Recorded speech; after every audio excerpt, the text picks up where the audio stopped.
ओम शांति। आज है 31 मई 2025 की साकार मुरली। बाबा ने इसमें कहा, जब तक जीना है तब तक पढ़ना और पढ़ाना है। खुशी और पद का आधार है पढ़ाई। सर्विस की सफलता के लिए मुख्य गुण कौन सा चाहिए? सहनशीलता। सहनशीलता का हर बात में सहनशील बनकर आपस में संगठन बनाकर सर्विस करो। भाषण आदि के प्रोग्राम लेकर आओ। मनुष्यों को नींद से जगाने के लिए अनेक प्रबंध निकलेंगे तो तकदीरवान बनने वाले हैं। जो तकदीरवान बनने वाले हैं वह पढ़ाई भी रुचि से पढ़ेंगे। क्या विचार करके यहाँ मधुबन में तुम बच्चे आते हो? क्या पढ़ाई पढ़ने आते हो? किसके पास? बाप दादा के पास। तो यह है नई बात। कब ऐसा भी सुना कि बाप दादा के पास पढ़ने जाते हैं? सो भी बाप दादा दोनों इकट्ठे हैं। वंडर है ना। तुम पावरफुल वंडरफुल बाप की संतान हो। तुम बच्चे न रचता न रचना के आदि मध्य अंत को जानते थे। अभी उस रचता और रचना को तुमने नंबरवार पुरुषार्थ अनुसार जाना है। जितना जाना है और जितना जिसको समझाते हो उतनी खुशी और भविष्य का पद होगा। मूल बात है, अभी हम रचना और रचना के आदि मध्य अंत को जानते हैं। अपने को निश्चय करना है कि हम बीके हैं और शिव बाबा से वर्षा ले रहे हैं सारे विश्व का। यह अंत तक चलना है। स्टूडेंट लाइफ में कोई अंत तक पढ़ाई नहीं चलती। मनुष्य तो मनुष्य ही है, देखने में कोई फ़र्क नहीं पड़ता, शरीर में फ़र्क नहीं। यह अंदर बुद्धि में पढ़ाई गूंजती रहती है। जितना जो पढ़ेगा उतना उनको खुशी भी रहेगी। बाप ने हमको अपना बनाया है। हम क्या से क्या बनते हैं पढ़ाई पर ही मदार है। पढ़ाई से मनुष्य कितना ऊंच बनते हैं वह तो सब अल्पकाल शंखभंगुर के मर्तबे हैं, उनमें कुछ भी रखा नहीं है। औरों को भी पढ़ाई के लिए भिन्न भिन्न रीति पुरुषार्थ कराते रहते हैं। दिल होती है उनको पढ़ाकर वैकुंठ का मालिक बनाए। मनुष्य को नींद से जगाने के लिए कितना माथा मारते रहते हैं और मारते रहेंगे। यह प्रदर्शनी आदि तो कुछ नहीं, आगे चलकर और प्रबंध निकलेंगे समझाने के लिए। तो बाप की शिक्षा पर अटेंशन देना है। ऊँचते ऊँच भगवान कौन? एक अल्प पर तुम 2 घंटा भाषण कर सकते हो। यह भी तुम जानते हो। अल्प को याद करने से खुशी रहती है। याद करने से एकदम हेवन में चले जाते हैं। याद भूलने से ही गिर पड़ते हैं। इन बातों को और कोई समझ ना सके। शिव बाबा को तो जानते ही नहीं, बल्कि कितना भी कोई भव्य से पूजा करते हो, याद करते हो, फिर समझते नहीं। तुमको बाप से बहुत बड़ी जागीर मिलती है। भक्ति मार्ग में कृष्ण का दीदार करने के लिए कितना माथा मारते हैं। अब आप कितना प्यार से पुरुषार्थ कराते हैं, परंतु तकदीर में नहीं है तो अटेंशन नहीं देते। न खुद अटेंशन देते हैं, न औरों को देने देते हैं। न खुद अमृत पीते हैं, न पीने देते हैं।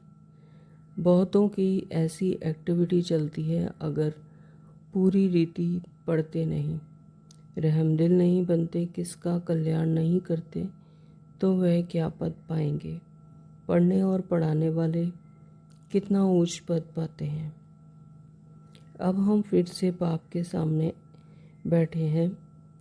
उनके साथ ही हमको चलना है, छोड़कर नहीं जाना है। बाप हमको साथ ले जाएंगे। यह पुरानी दुनिया विनाश हो जाएगी। ये बातें और कोई नहीं जानते, आगे चलकर जानेंगे। बरोबर पुरानी दुनिया ख़त्म होनी है। बच्चे वह जो सर्विस पर उपस्थित है, माँ बाप को फॉलो करते हैं। जैसे बाप रूहानी सेवा करते हैं वैसे तुमको करनी है। कई बच्चे हैं जिनको यह धुन लगी रहती है, जिनकी बाबा महिमा करते हैं, उन जैसा बनना है। टीचर मिलती तो सबको है। यहाँ भी सब आते हैं। यहाँ तो बड़ा टीचर बैठा है। बाप को याद ही नहीं करते तो सुधरेंगे कैसे? नॉलेज तो बहुत सहज है। 84 जन्मों का चक्र है। कितना सहज, परंतु कितना माथा मारना पड़ता है। बाप कितनी सहज बात समझाते हैं। बाबा रोज़ रोज़ कहते हैं शाम को अपना सारे दिन का पोता मेल निकालो, सर्विस पर भी रहना है। मूल बात है बाप का परिचय देना। बाप ने ही भारत को स्वर्ग बनाया था, अभी नर्क है फिर स्वर्ग होगा, चक्कर तो फिरना है। तमो प्रधान से सतो प्रधान बनना है। बाप को याद करो तो विकार निकल जाएंगे।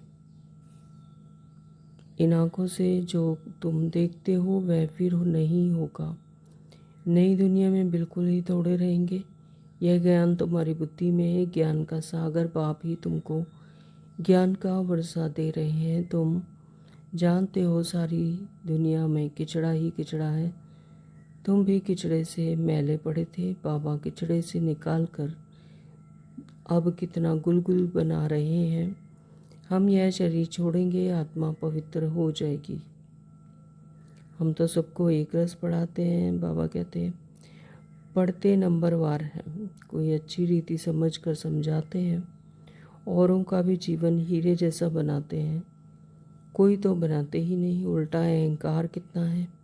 जैसे साइंस वालों को माइंड का कितना घमंड है। दूर दूर आसमान को, समुद्र को देखना चाहते हैं। आप कहते हैं इसमें कोई फ़ायदा ही नहीं। मुफ्त साइंस घमंडी अपना माथा खराब कर रहे हैं।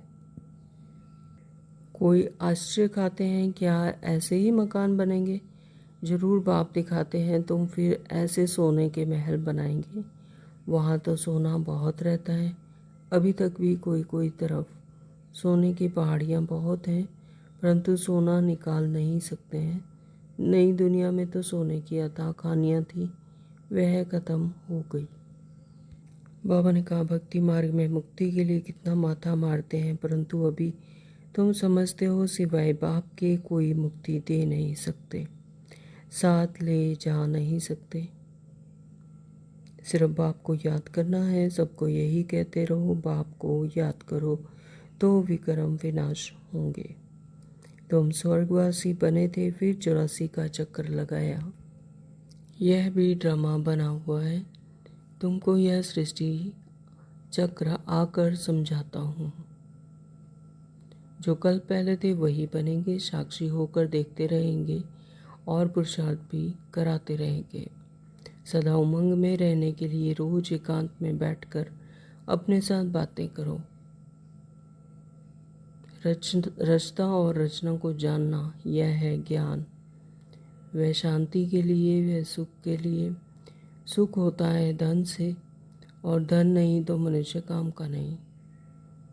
स्वर्ग सोने का, नर्क पत्थरों का। धारणा के लिए मुख्य सार में बाबा ने कहा समय निकाल एकांत में अपने आप से बातें कर अपने को उमंग में लाना है।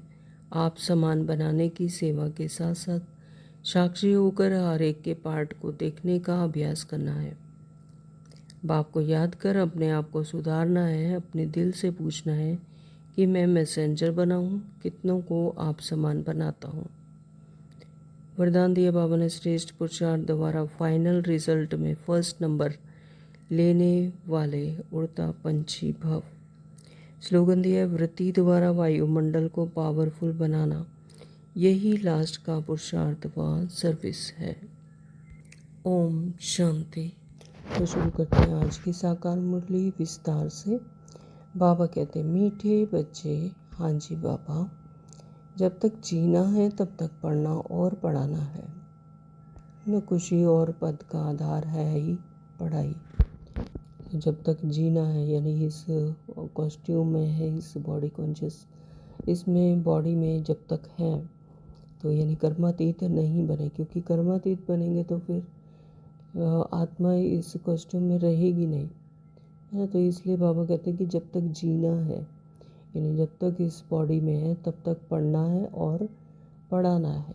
तो ज्ञान को धारण करना है, ज्ञान रोज़ सुनना है परमात्मा के द्वारा, और जो बाकी आत्माएं हैं उनको भी पढ़ाना है। खुशी और पद का आधार है ही पढ़ाई, है। तो पढ़ाई से ही हमें खुशी मिलती है, और जो सतयुग में पद मिलेगा अभी संगम युग पर जो सभी आत्माएं अपने राज्य भाग्य बना रही हैं, है ना, प्रारब्ध बना रही हैं जो सतयुग में मिलने वाला है, तो वो उसका आधार भी क्या है? यह पढ़ाई। पढ़ाई से ही खुशी और पद मिलती है। प्रश्न किया बाबा ने, सर्विस की सफलता के लिए मुख्य गुण कौन सा चाहिए? उत्तर दिया है सहनशीलता का। तो सर्विस की सफलता के लिए जो मुख्य गुण है वो क्या है? सहनशीलता। हर बात में सहनशील बनकर आपस में संगठन बनाकर सर्विस करो।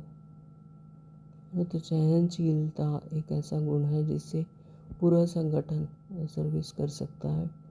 भाषण आदि के प्रोग्राम लेकर आओ। मनुष्यों को नींद से जगाने के लिए अनेक प्रबंध निकलेंगे।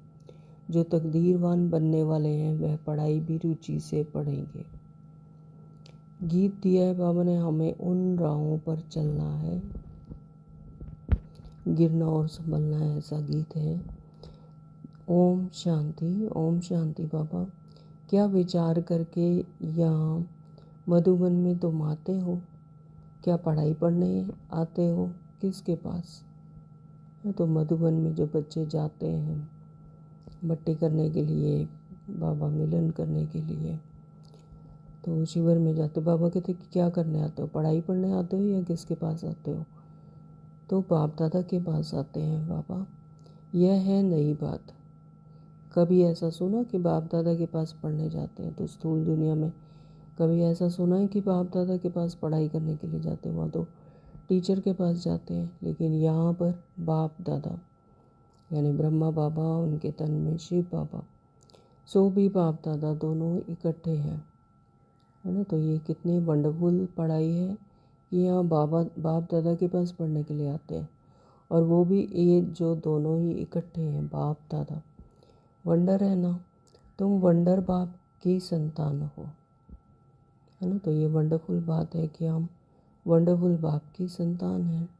तुम बच्चे भी न रचता न रचना और आदि मध्य अंत को जानते थे। जब तक परिचय नहीं मिला था, जब तक अपने आत्मिक स्वरूप का पता नहीं लगा था, तब तक हम क्या थे? रचता और रचना को नहीं जानते थे, और ना ही सृष्टि चक्र को, आदि मध्य अंत को जानते थे। अभी उस रचता और रचना को तुमने नंबरवार पुरुषार्थ अनुसार जाना है। जितना जाना है और जितना जिसको समझाते हो, तो उतनी खुशी और भविष्य का पद होगा। मूल बात है, अभी हम रचता और रचना के आदि मध्य अंत को जानते हैं। सिर्फ हम ब्राह्मण ब्राह्मणियाँ ही जानते हैं। जब तक जीना है, अपने को निश्चय करना है कि हम बीके हैं और शिव बाबा से वर्षा ले रहे हैं सारे विश्व का।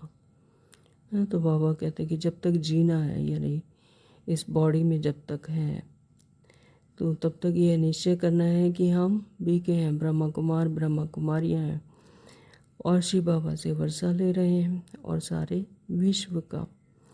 तो पूरी रीति पढ़ते हैं व कम पढ़ते हैं, वह बात अलग है, फिर भी जानते तो हैं ना, है ना। तो कुछ बच्चे पूरी रीति धारण करते हैं, पढ़ते हैं, लेकिन कुछ ऐसे भी हैं जो कम पढ़ते हैं। तो बाबा कहते हैं कि वह बात अलग है, लेकिन ये जानते तो हैं ना कि हम शिव बाबा से वर्षा ले रहे हैं और सारे विश्व का। तो हम उनके बच्चे हैं। फिर प्रश्न उठता है पढ़ने अथवा ना पढ़ने का। तो सबसे पहली बात तो ये है कि ये निश्चय हो कि हम उनके बच्चे हैं। फिर बाबा कहते हैं, नेक्स्ट क्वेश्चन आता है कि पढ़ने और पढ़ाने का। तो उस अनुसार पढ़ने अथवा ना पढ़ने का, है ना। तो पढ़ना और ना पढ़ना, ये प्रश्न की बात है। तो उस अनुसार ही पद मिलेगा। गोद में आया निश्चय तो होगा, हम रजाई के हकदार बने। फिर पढ़ाई में भी रात दिन का फ़र्क पड़ जाता है। तो यहाँ पर नंबरवार हो जाते हैं। कोई तो अच्छी रीति पढ़ते और पढ़ाते हैं, और कोई कुछ सूझता ही नहीं, बस पढ़ना और पढ़ाना है। यह अंत तक चलना है। स्टूडेंट लाइफ में कोई अंत तक पढ़ाई नहीं चलती। समय होता है तुमको तो जब तक जीना है, पढ़ना और पढ़ाना है।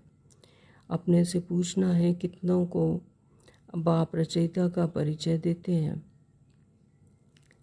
मनुष्य तो मनुष्य ही हैं, देखने में कोई फ़र्क नहीं पड़ता, शरीर में फ़र्क नहीं है ना, आत्मा में फ़र्क है, आत्मा की स्मृति में, आत्मा की कॉन्शियसनेस में फ़र्क होता है। लेकिन शरीर तो सभी के एक जैसे। बाबा कहते हैं शरीर में कोई फ़र्क नहीं पड़ता, ना ही शरीर से पता लगता है कि है ना किसी ने पढ़ाई पढ़ रहे हैं, धारण कर रहे हैं। शरीर में कोई फ़र्क नहीं किया, अंदर बुद्धि में पढ़ाई गूंजती रहती है। जितना जो पढ़ेगा उतनी उनको खुशी भी रहेगी। अंदर में यह रहता है कि हम नए विश्व का मालिक बनूंगा। अभी हम स्वर्ग द्वार जाते हैं। अपने दिल से सदैव पूछते रहो हमारे में कितना फ़र्क है। बाप ने हमको अपना बनाया है, हम क्या से क्या बनते हैं।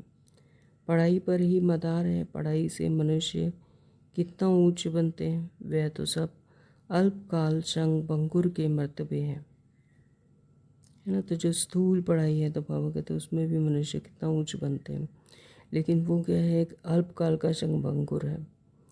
तो उसमें एक जन्म में जितनी पढ़ाई की है उसके अनुसार उनको पद मिल जाता है ना। तो उस हिसाब से उनको क्षण भंगुर के मर्तबे मिल जाते हैं। उनमें कुछ भी रखा नहीं है, जैसे कि कोई काम के ही नहीं, लक्षण कुछ भी नहीं थे। अब इस पढ़ाई में कितना ऊंच बनते हैं। तो वो तो स्थूल पढ़ाई थी, लेकिन बाबा कहते हैं ये रूहानी पढ़ाई है, इसमें आत्मा ऊंच बनती है।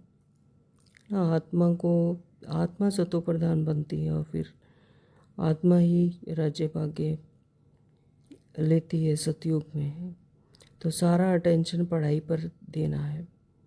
जिसकी तकदीर है उसकी उनकी दिल पढ़ाई में लगती है। हाँ, तो बाबा कहते हैं जिनकी तकदीर में है तो वो फिर पढ़ाई करेंगे, और पढ़ाई बाबा कहते हैं उनकी दिल भी लगती है। और उनको भी पढ़ाई के लिए भिन्न भिन्न रीति पुरुषार्थ कराते रहते हैं। दिल होती है उनको पढ़ाकर वैकुंठ का मालिक बनाएं। तो मनुष्य को नींद से जगाने के लिए कितना माथा मारते रहते हैं और मारते रहेंगे। तो यह प्रदर्शनी आदि तो कुछ नहीं है, आगे चलकर और प्रबंध निकलेंगे समझाने के लिए। अभी बाप पावन बना रहे हैं तो बाप की शिक्षा पर अटेंशन देना है।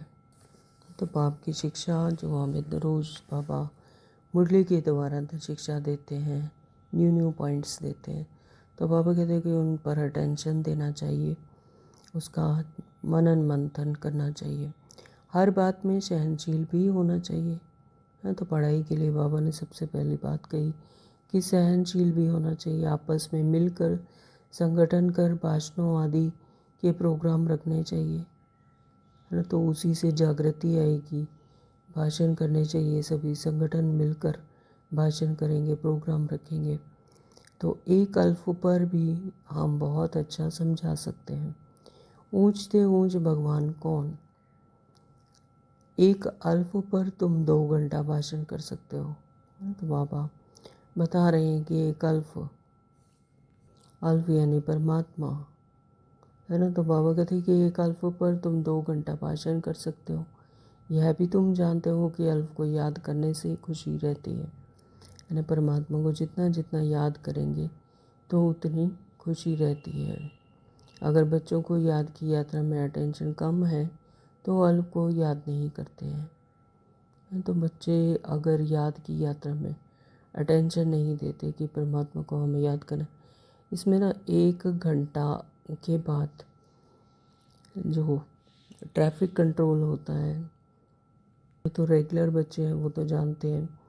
तो 1 घंटे के बाद अपने आप को ये याद दिलाना है कि मेरी बुद्धि कहीं इधर उधर तो नहीं गई, तो मैं मतलब बुद्धि योग मेरा परमात्मा की तरफ ही रहा, कोई गलत कर्म तो नहीं किया, यानी कर्मेंद्रियों से कोई गलत कर्म तो नहीं हुआ, किसी को दुख तो नहीं दिया। तो इस तरह से याद करते रहेंगे तो बहुत शक्ति मिलती है। तो बाबा ने कहा है कि अल्प को याद नहीं करते तो नुकसान ज़रूर होता है। सारा मदार याद पर है। याद करने से एकदम हेवन में चले जाते हैं। 1 मिनट के साइलेंस में परमात्मा को याद करेंगे।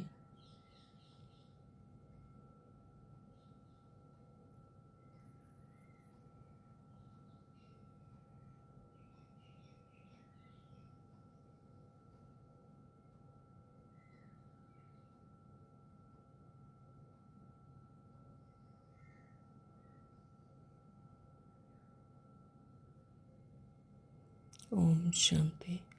बाबा ने कहा याद भूलने से ही गिर पड़ते हैं। इन बातों को और कोई समझ ना सके। शिव बाबा को तो जानते ही नहीं, बल कितना भी कोई भक्ति से पूजा करते हो, याद करते हो, फिर भी समझते नहीं। तुमको बाप से बहुत बड़ी जागीर मिलती है। भक्ति मार्ग में कृष्ण का दीदार करने के लिए कितना माथा मारते हैं। अच्छा दर्शन हुआ, फिर क्या फ़ायदा? तो कुछ भी नहीं हुआ है ना। तो कृष्ण भक्ति मार्ग में कृष्ण की पूजा करते हैं, श्री कृष्ण की पूजा करते हैं और दीदार करते हैं। तो ऐसा कोशिश करते हैं कि हमें दर्शन हो जाए। तो बाबा कहते हैं अच्छा दर्शन भी हुआ, लेकिन फिर क्या? लेकिन फ़ायदा तो कुछ भी नहीं है, उसे प्राप्ति तो कोई भी नहीं है। दुनिया को देखो किन बातों पर चल रही है।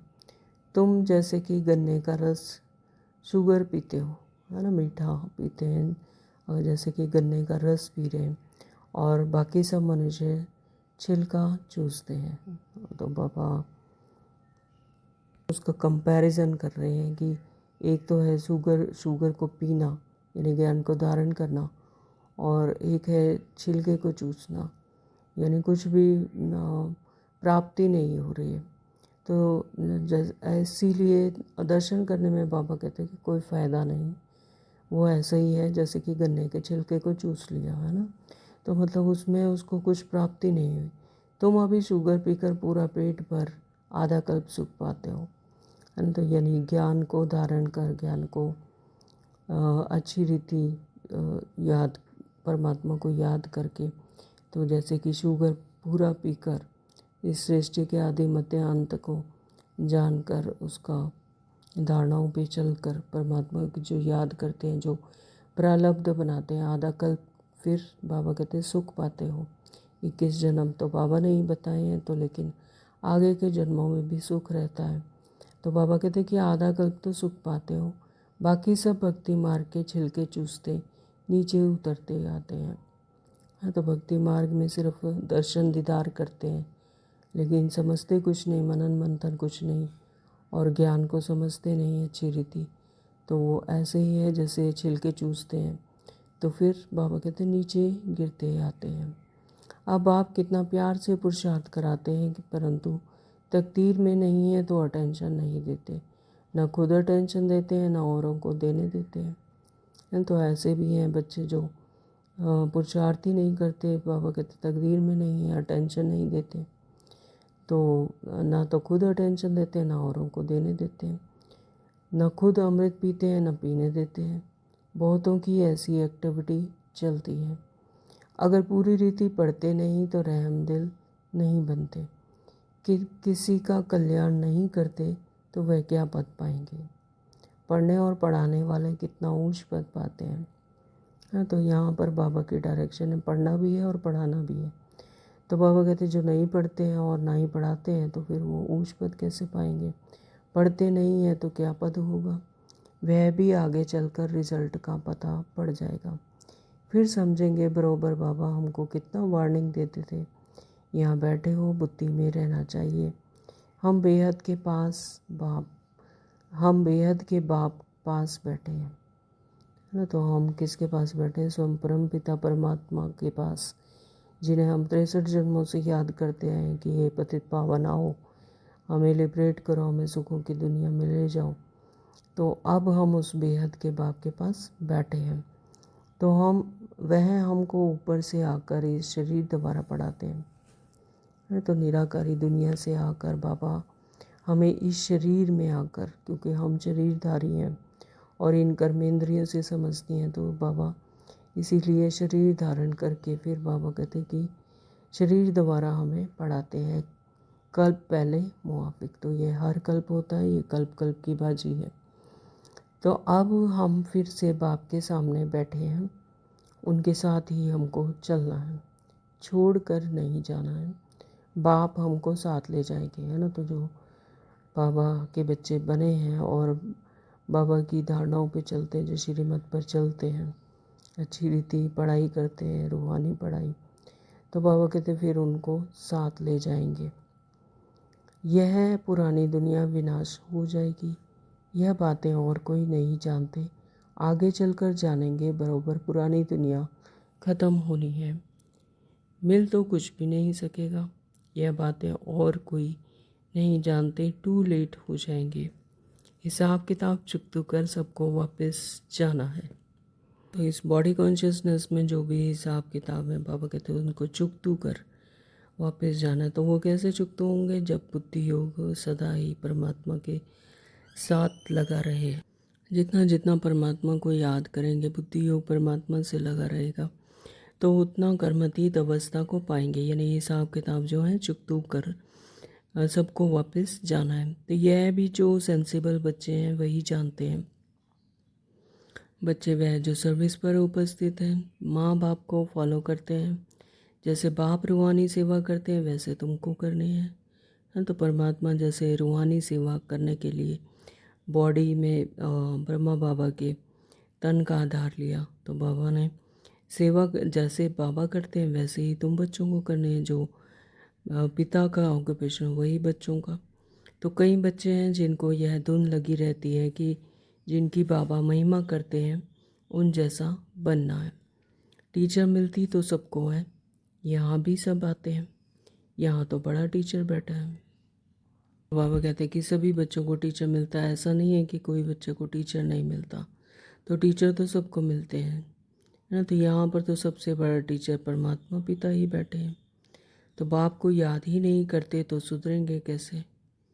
तो यहाँ पर याद की बात है, याद पर ही सारा मदार है। तो बाबा कहते हैं कि याद ही नहीं करते तो फिर सुधरेंगे कैसे?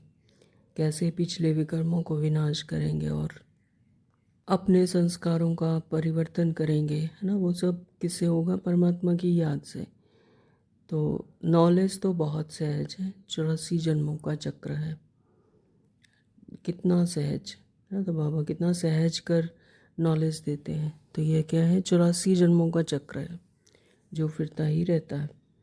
परंतु कितना माथा मारना पड़ता है। बाप कितनी सहज बात समझाते हैं। तो परमात्मा पिता कितना सहज करके बताते हैं, है ना। शास्त्रों में क्या क्या लिख दिया था और किस तरह से समझाते थे, जिसे माथा मारते रहते थे लेकिन कुछ समझ नहीं आया। लेकिन बाबा ने कितना सहज करके सारा सृष्टि चक्र सारा समझा दिया और श्री कैसे आदि मध्य अंत का ज्ञान दिया। तो कितना सहज कर समझाते हैं। बाप को और 84 के चक्र को याद करो तो बेड़ा पार हो जाएगा। यह मैसेज सबको देना है। अपने दिल से पूछो कहाँ तक मैसेंजर बनाऊँ, है ना। तो बाबा हर बच्चे को न मैसेंजर बनाते हैं। तो बाबा कहते हैं अपने दिल से पूछो कि कहाँ तक मैसेंजर बनाऊँ। जितना बहुतों को जगाएंगे उतना इनाम मिलेगा। अगर जगाता नहीं हूँ तो ज़रूर कहाँ सोया हुआ हूँ, फिर मुझे इतना ऊंच पद तो मिलेगा नहीं। बाबा रोज़ रोज़ कहते हैं शाम को अपना सारे दिन का पोता मेल निकालो, सर्विस पर भी रहना है। तो बाबा रोज़ रोज़ कहते हैं कि अपना चार्ट बनाओ, अपना चार्ट दो और सारे दिन का पोता मेल निकालो। ये शाम को बाबा को अपना पोता मेल दो कि आज सारा दिन में क्या क्या किया, कितना याद में रहे, किसी को दुख तो नहीं दिया। तो सर्विस पर भी रहना है। मूल बात है बाप का परिचय देना। बाप ने ही भारत को स्वर्ग बनाया था, अभी नर्क है फिर स्वर्ग होगा। तो अभी जब पतित दुनिया है, तमो प्रधानता में है, जब आत्माएं सभी सतो प्रधान हो जाएंगी, ये प्रकृति भी सतो प्रधानता में ट्रांसफॉर्म होगी, तो फिर यहीं पर स्वर्ग भी होगा। तो चक्कर तो फिरना है। यह चक्कर तो फिरना ही है कि यह 84 का चक्र ड्रामा में नूंद है, तो ये हर कल्प ऐसे ही फिरता है। तो ये तो फिरना ही है। तमो प्रधान से सतो प्रधान बनना है। बाप को याद करो तो विकार निकल जाएंगे। जितना जितना परमात्मा पिता को याद करते रहेंगे, बुद्धि योग परमात्मा से लगा रहेगा, तो उतने विकार निकल जाएंगे। एक तो वो टाइम बचेगा कि जिसमें याद रहेगी तो विकर्म होंगे ही नहीं, और जो पुराने विकर्म हैं 63 जन्मों के वो भी भस्म हो जाएंगे। तो सतयुग में बहुत थोड़े होते हैं, फिर रावण राज्य में कितनी वृद्धि होती है ना। तो सतयुग में जिन आत्माओं ने प्रारब्ध की पाई है, यानी इस समय पुरुषार्थ करके अपनी प्रारब्ध बनाई है, राज्य भाग्य लिया है, तो वही आएंगे कि वो ऐसा ड्रामा में भी नूंद है। और फिर रावण राज्य में तो कितनी वृद्धि होती है। तो बाद के जिनके जन्म कम हैं, यानी जिन्होंने भी आत्माएं हैं कि जो रावण राज्य में ही आती हैं, है ना। तो रावण राज्य में तो फिर कितनी वृद्धि होती है। सतयुग में 9 लाख, फिर धीरे धीरे वृद्धि को पाएंगे। तो सतयुग में सिर्फ 9 लाख आत्माएं ही होंगी और फिर धीरे धीरे वृद्धि को पाते रहेंगे। जो पहले पावन थे फिर वही पतित भी बनते हैं। तो जो पहले पहले आत्माएं आती हैं सतो प्रधानता में, धीरे धीरे फिर उनकी क्वालिटी की परसेंटेज में फिर कमी आती जाती है, यानी जो डुअलिटी आती है ना। तो फिर विकार आते जाते हैं, तो फिर वही आत्माएं पतित भी बनती जाती हैं। तो सतयुग में देवताओं का पवित्र प्रवृत्ति मार्ग था, वही फिर अपवित्र प्रवृत्ति वाले बन पड़े हैं। ड्रामानुसार यह चक्र फिरना ही है। अब फिर तुम पवित्र प्रवृत्ति मार्ग के बन रहे हो। बाप ही आकर पवित्र बनाते हैं, कहते हैं मुझे याद करो तो विक्रम विनाश होंगे। तो मादा कल पवित्र थे, फिर रावण राज्य में तुम पतित बने हो, यह भी तुम अभी समझते हो। हम भी बिल्कुल वर्थ नॉट अ पेनी थे, अभी कितनी नॉलेज मिली है जिससे हम क्या से क्या बनते हैं। बाकी जो भी इतने धर्म हैं यह ख़त्म हो जाने हैं। तो बाकी इतने सारे धर्म हैं। अभी सतयुग में क्या होगा, एक ही धर्म, एक राज्य, एक भाषा, है ना। तो जो इतने सारे धर्म बने, वेराइटीज़ हैं, तो बाबा कहते ये सब क्या होंगे, ख़त्म हो जाएंगे। ये अपने अपने टाइम अनुसार आएंगे। तो जैसे बर्फ़ पड़ती है तो कितने जानवर पक्षी आदि मर जाते हैं, नेचुरल कैलेमिटीज़ भी आएंगी। तो यह सब ड्रामा में नूंद है कि जैसे बर्फ़ पड़ती है तो कितने सारे जानवर आदि जो है वो मर जाते हैं, क्योंकि वो बर्फ़ में ही रहते हैं। तो इसी तरह से यहाँ पर भी नेचुरल कैलेमिटीज़ भी आएंगी, तो यह सब ख़त्म हो जाएगा। यह सब मरे पड़े हैं। इन आँखों से जो तुम देखते हो वह फिर नहीं होगा। नई दुनिया में बिल्कुल ही थोड़े रहेंगे। तो नई दुनिया में थोड़े से मनुष्य ही होंगे, यानी देवी देवता होंगे। यह ज्ञान तुम्हारी बुद्धि में है। ज्ञान का सागर बाप ही तुमको ज्ञान का वर्षा दे रहे हैं। तुम जानते हो सारी दुनिया में किचड़ा ही किचड़ा है। तो इस समय तो तमो प्रधानता है, तो इस सारी दुनिया में क्या है, जहाँ देखो किचड़ा ही किचड़ा है, क्योंकि तमो प्रधानता है, विकार है। तो हम भी किचड़े में मैले पड़े हैं। तो चाहे कोई कितना भी अच्छा हो, लेकिन फिर भी किचड़े में रहेंगे तो मैले तो होंगे ही। तो बाबा कहते किचड़े में मैले पड़े थे। बाबा किचड़े से निकाल कर अब कितना गुलगुल बना रहे, लेकिन जैसे ही आत्मिक स्मृति आई तो हम क्या बन गए, कमल फूल समान। तो कमल फूल जो होता है उसके जो नीचे होता है वो किचड़ा होता है, लेकिन ऊपर वो खिलता रहता है। तो इसी तरह से बाबा कहते हैं इस विकर्मों की दुनिया में, तमो प्रधानता में हम बच्चों को जिन्हों बाबा गुलगुल बना रहे हैं। तो हम यह शरीर छोड़ेंगे, आत्मा पवित्र हो जाएगी। जैसे ही यह शरीर छोड़ेंगे तो आत्मा तो पवित्रता को धारण करेगी, पवित्र हो जाएगी, क्योंकि यह शरीर भी क्या है, तमो प्रधान है। बाप सबको एक रस पढ़ाई पढ़ाते हैं। तो बाबा तो सभी आत्माओं को एक ही तरह की पढ़ाई पढ़ाते हैं, परंतु कईयों की बुद्धि बिल्कुल जड़ है, कुछ भी समझ नहीं सकते। तो यह भी ड्रामा में नूंद है। बाप कहते हैं इनकी तकदीर में नहीं है तो हम भी क्या कर सकते हैं। हम तो सबको एक रस पढ़ाते हैं, पढ़ते नंबरवार हैं। तो पढ़ाई एक ही तरह की होती है।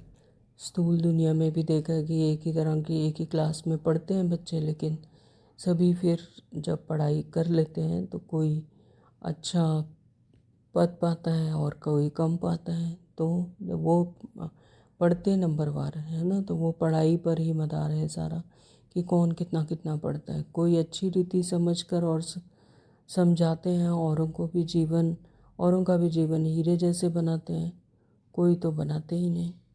उल्टा अहंकार कितना है, जैसे साइंस वालों को माइंड का कितना घमंड है, दूर दूर आसमान को, समुद्र को देखना चाहते हैं। तो बाबा कहते हैं कि औरों का भी जीवन ही, कई तो जो है बहुत अच्छे से अच्छी रीति धारण करते हैं, पढ़ाई करते हैं, औरों को भी समझाते हैं, है ना। तो औरों का भी जीवन जो है हीरे जैसा बनाते हैं, यानी परमात्मा का परिचय देते हैं। लेकिन कोई है जो उल्टा इनकार करते हैं कि, है ना, जैसे साइंस वालों को भी माइंड का कितना घमंड रहता है। वो कहते हैं कि हम ही सब कुछ हैं, दूर दूर आसमान को, समुद्र को देखना चाहते हैं। तो ऐसे ऐसे इन्वेंशन निकाल कर ही देख देख कर खुश होते रहते हैं, लेकिन ये नहीं पता कि माइंड देने वाला कौन है।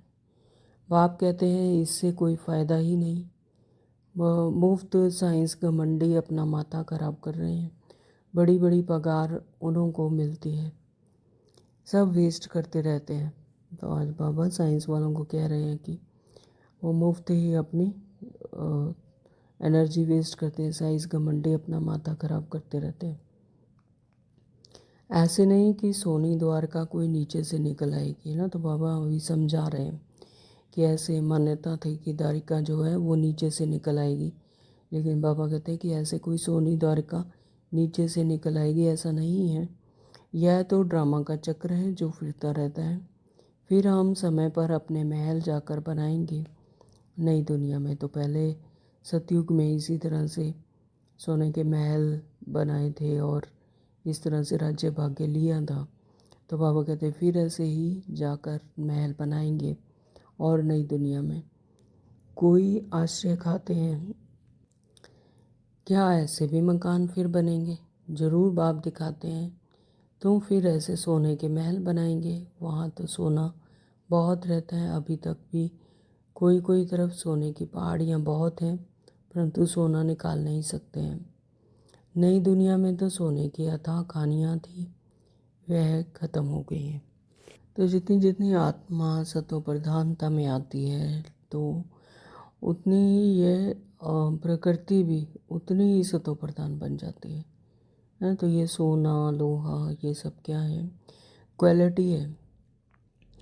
तो बाबा कहते कि नई दुनिया में फिर सोने की अथाह कहानियाँ थी, तो वहाँ पर जो ये तत्व थे वो भी सतो प्रधानता में थे, यानी गोल्डन थे। गोल्डन एज इसीलिए कहते हैं गोल्डन एज। तो आत्मा की भी आत्मा भी गोल्डन और ये प्रकृति भी गोल्डन है ना। तो उसी तरह से पूरी प्रकृति ही सोने की बन जाती है, यानी सतो प्रधानता में होती है। हर चीज़ एकदम अपने फाइन, अपने हायर क्वालिटी में होती है।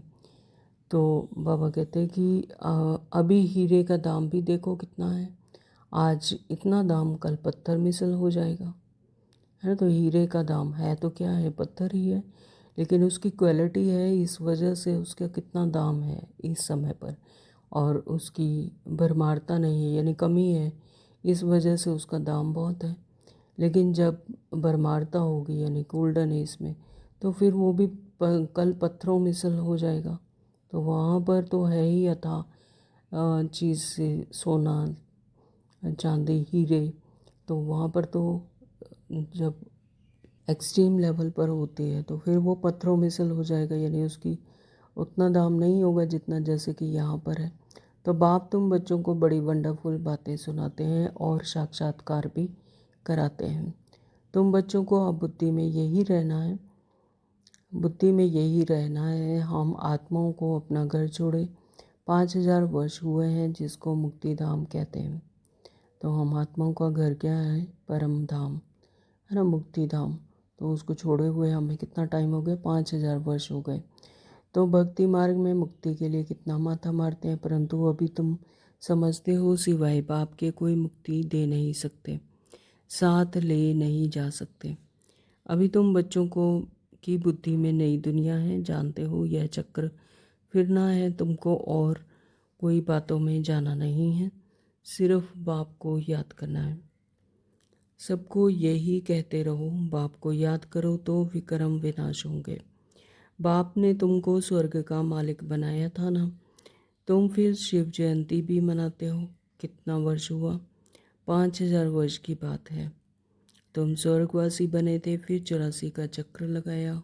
तो यह भी ड्रामा बना हुआ है। तुमको यह सृष्टि चक्र आकर समझाता हूँ। अभी तुम बच्चों को स्मृति आई है बहुत अच्छी तरह से। हम सबसे ऊंच पाठधारी हैं, हमारा पाठ बाबा के साथ है।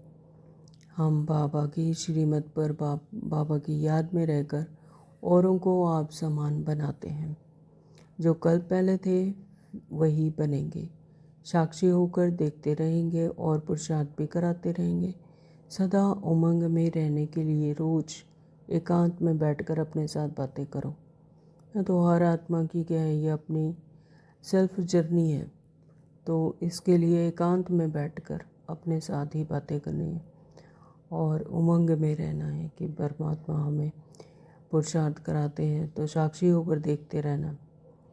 तो बाकी थोड़ा समय इस अशांत दुनिया में है, फिर तो अशांति का नाम नहीं रहेगा। यानी जितनी जितनी आत्मा फिर परमात्मा की याद में रहेंगी, शांति में रहेगी, तो फिर वहाँ पर अशांति का नाम नहीं होगा, क्योंकि सभी आत्माएं क्या हो जाएंगी? सतो प्रधान।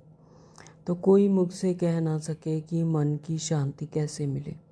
शांति के लिए तो जाते हैं, परंतु शांति का सागर तो एक बाप ही है, दूसरा कोई पास यह वस्तु है नहीं ना। वैसे तुम बच्चों की बुद्धि में कुछ न चाहिए। तो शांति क्या है? आत्मा का मूल गुण है ना। तो जब तक परमात्मा ने हमें अपने सत्य स्वरूप का परिचय नहीं दिया, अपना परिचय नहीं दिया, हमारे सत्य स्वरूप का ज्ञान हमें नहीं पता था, तब तक अशांत थे। लेकिन अब हमें पता है कि हमारा मूल गुण जो है आत्मा का, वो शांति है। तो जितना जितना अपने आत्मिक स्वरूप में टिकेंगे तो फिर शांति के लिए भटकना नहीं पड़ेगा। बाबा कहते परंतु शांति का सागर तो एक बाप ही है। तो परमात्मा की याद से ना, आत्मा खुद को, स्वयं को आत्मा समझ परमात्मा को याद करो। तो बाबा कहते कि वो शांति का सागर कौन है? एक बाप ही है, दूसरे कोई पास यह वस्तु है नहीं। वैसे तुम बच्चों की बुद्धि में गूंजना चाहिए। रचना और रचना को जानना, यह है ज्ञान। वह शांति के लिए, वह सुख के लिए। सुख होता है धन से, धन नहीं तो मनुष्य काम का नहीं। तो रचना को जानने से शांति मिलती है और रचना को जानने से सुख। तो सुख होता है धन से, धन नहीं तो फिर मनुष्य काम का नहीं। धन के लिए मनुष्य कितना पाप करते हैं। बाप ने अथाह धन दिया है, स्वर्ग सोने का और नर्क पत्थरों का। अच्छा, मीठे मीठे सिखलदे बच्चों प्रति माता पिता बाप दादा का याद प्यार और गुड मॉर्निंग। रूहानी बाप की रूहानी बच्चों को नमस्ते। हम रूहानी बच्चों की रूहानी माता पिता बाप दादा को याद प्यार और गुड मॉर्निंग। नमस्ते जी, नमस्ते जी, नमस्ते जी। शुक्रिया बाबा, आपका बहुत बहुत शुक्रिया। धारणा के लिए मुख्य सार में बाबा ने कहा कि समय निकाल एकांत में अपने आप से बातें कर अपने को उमंग में लाना है। यानी अपना ही मनन मंथन करना है, ज्ञान की बातों को रिपीट करना है, उसका मनन मंथन करना है, एकांत में निकाल कर अपने आप से बातें करनी है, तो उमंग रहेगा। तो आप समान बनाने की सेवा के साथ साथ साक्षी होकर हर एक के पार्ट को देखने का अभ्यास करना है। तो जो बाबा ने हमें महीन सूक्ष्म बातें बताई हैं ज्ञान के द्वारा, तो आप समान बनाने की सेवा के साथ साथ साक्षी होकर हर किसी के पार्ट को साक्षी होकर देखना है ना, कि इस बॉडी के पीछे भी कौन है? आत्मा है जो इसे लाइट शाइन कर रही है। तो ऐसे साक्षी होकर हर किसी के पार्ट को देखने का अभ्यास करना है। नंबर 2, बाबा ने कहा कि बाप को याद कर अपने आप को सुधारना है।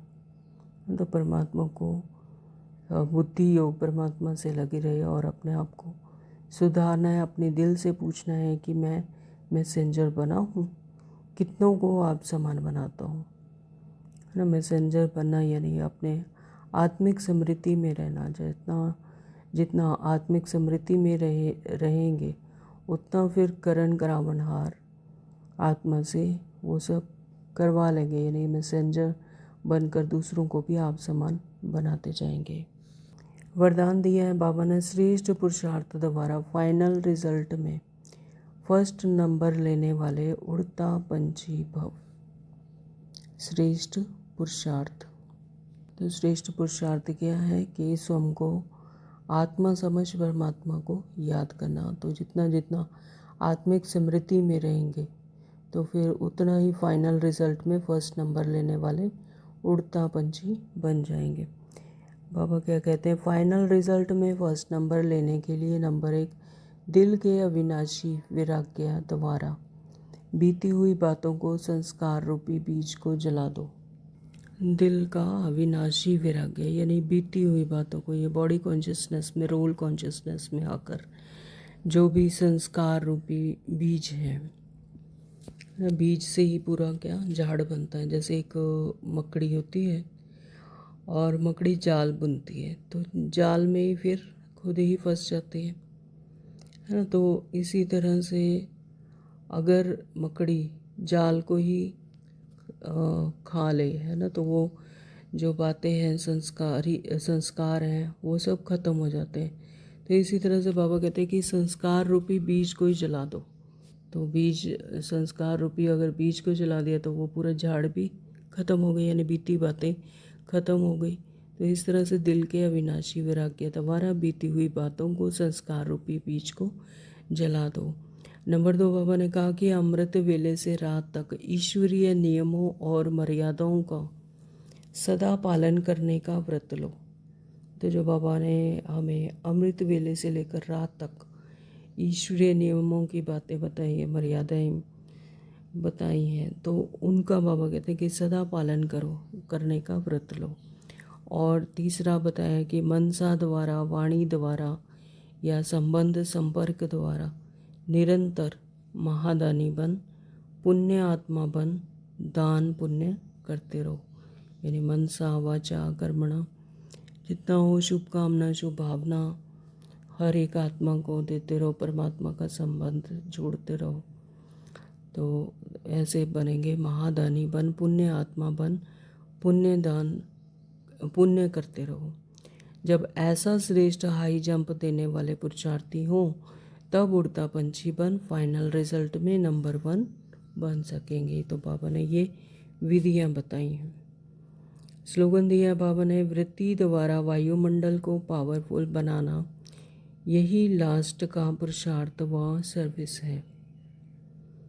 तो वृत्ति द्वारा जितना वायुमंडल को पावरफुल बनाएंगे तो यही बाबा कहते हैं कि लास्ट का पुरुषार्थ और सर्विस यही है कि किसी को बोल कर कोई परिचय देने की, परमात्मा की परिचय देने की दरकार नहीं, बल्कि वृत्ति से, है ना। तो अपनी वृत्ति से वायुमंडल ही ऐसा बन जाए कि जो भी आत्मा उस वायुमंडल में आए तो उसे भी परमात्मा का परिचय मिल जाए।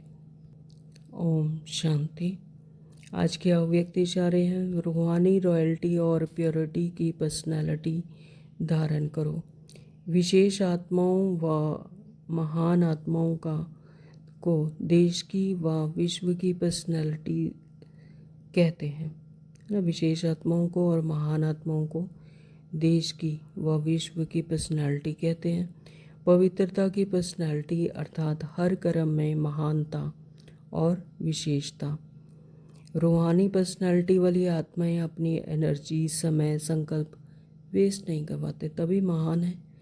रूहानी पर्सनैलिटी वाली आत्माएं क्या करती हैं, अपनी एनर्जी, संकल्प और समय को सफल करती हैं, वेस्ट नहीं करते, सफल करते हैं। ऐसी पर्सनैलिटी वाले कभी भी छोटी छोटी बातों में अपने मन बुद्धि को बिजी नहीं रखते हैं ना। तो छोटी छोटी बातों में फंसते नहीं। तो जो बॉडी कॉन्शियसनेस की बातें हैं तो मन बुद्धि को उसमें नहीं रखते, यानी उसमें फंसते नहीं। ऐसी पर्सनैलिटी वाले कभी भी वही महान है।